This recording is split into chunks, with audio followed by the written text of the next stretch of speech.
अब अगर केस हो कॉन्टिन्यूस डिस्ट्रीब्यूशन ऑफ मैटर का, क्या मतलब कि अब जो मास है आपका वो कॉन्टिन्यूसली डिस्ट्रीब्यूटेड है। लास्ट फॉर्मूले में क्या था, अलग अलग मासेस थे, अलग अलग एक्सिस कोऑर्डिनेट पे, अलग अलग कोऑर्डिनेट पे। अब क्या है, कॉन्टिन्यूसली डिस्ट्रीब्यूशन है। तब क्या हो जाएगा, सेंटर ऑफ ग्रेविटी आपकी क्या होती है, एक्स बार वाई बार। तो एक्स बार हो जाएगा आपका integral x d m upon integral d m, और वाई बार क्या हो जाएगा, integral y d m upon integral d m, जहां पे डी एम क्या होगा आपका, एलिमेंट्री मास, स्मॉल मास। तो आपकी सेंटर ऑफ ग्रेविटी क्या हो जाएगी, एक्स बार वाई बार। अब सेंटर ऑफ ग्रेविटी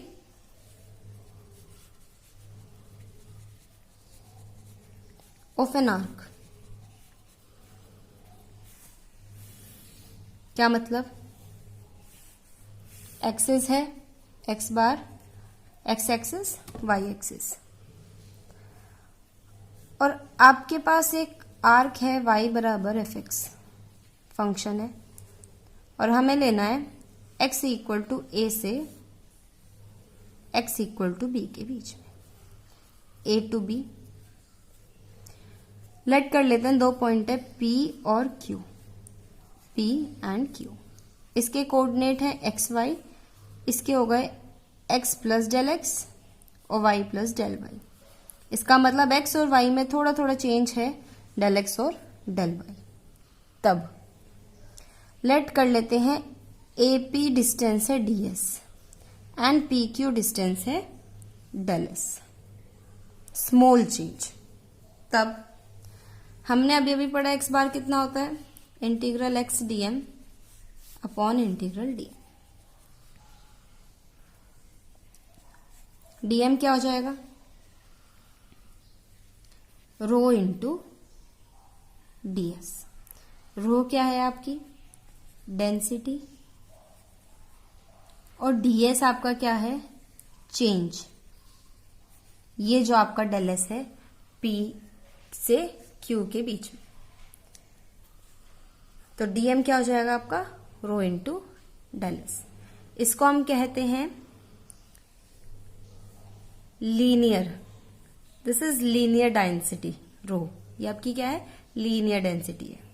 तब x बार क्या हो जाएगा, integral x rho ds upon integral rho ds।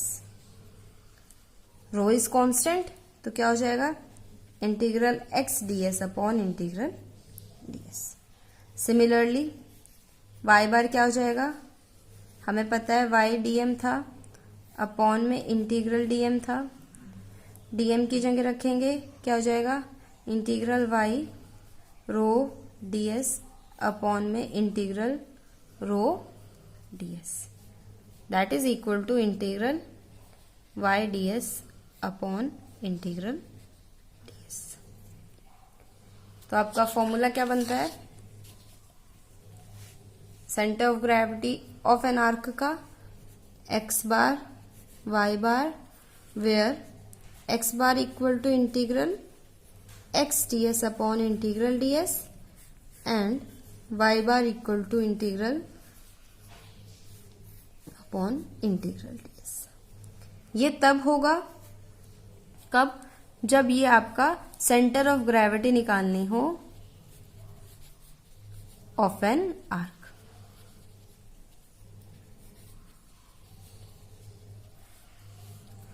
अब इसमें हमें पता है कि y बराबर एफ एक्स कोई फंक्शन होगा उसके लिए है। अब ये ds कैसे निकलेगा, ds तीन तरीके से है। पहला क्या, अगर कर्व जो है कार्टीजन में है,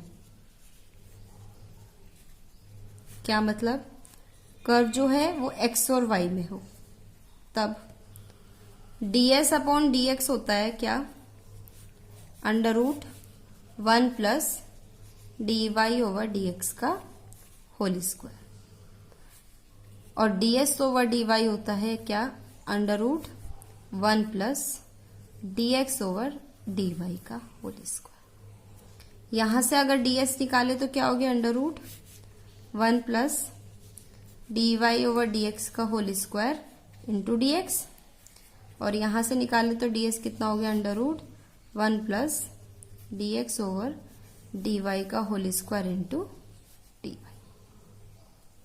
इस डी एस की वैल्यू इनके अंदर पुट करेंगे और हमारा एक्स बार वाई बार निकल जाएगा। ये कब था, जब बात हो कार्टीजन कोऑर्डिनेट की। अब केस सेकंड क्या है, अगर कर्व कैसा हो आपका, पोलर हो, if curve is in polar coordinate, तब क्या हो जाएगा, d s upon d theta हो जाएगा आपका under root r square plus d r over d theta का होल स्क्वायर, और d s over d r हो जाएगा आपका under root 1 plus r d theta over d r का whole square. तो इससे क्या हो जाएगा, d s equal to under root r square plus d r over d theta का whole square into d theta, and d s equal to under root 1 plus r d theta over d r का whole square into d are.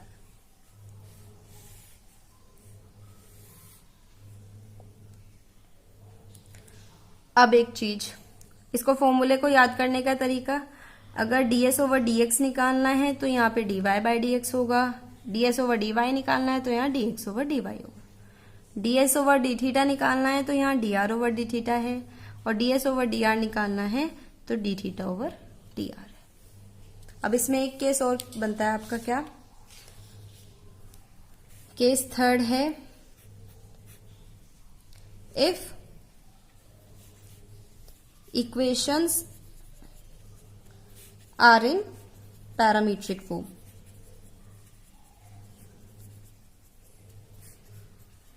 Parametric form कौन सी होती है आपकी, x बराबर F theta, y बराबर F phi theta, या फिर x बराबर एफ टी, y बराबर फाई टी। और तब क्या करेंगे, आपका ds अपॉन डी टी हो जाएगा इस वाले केस में, क्या, dx ओवर dt का whole square plus dy over dt का स्क्वायर। तो आपका ds हो जाएगा कितना, under root dx over dt का whole square plus dy over dt का होल स्क्वायर इंटू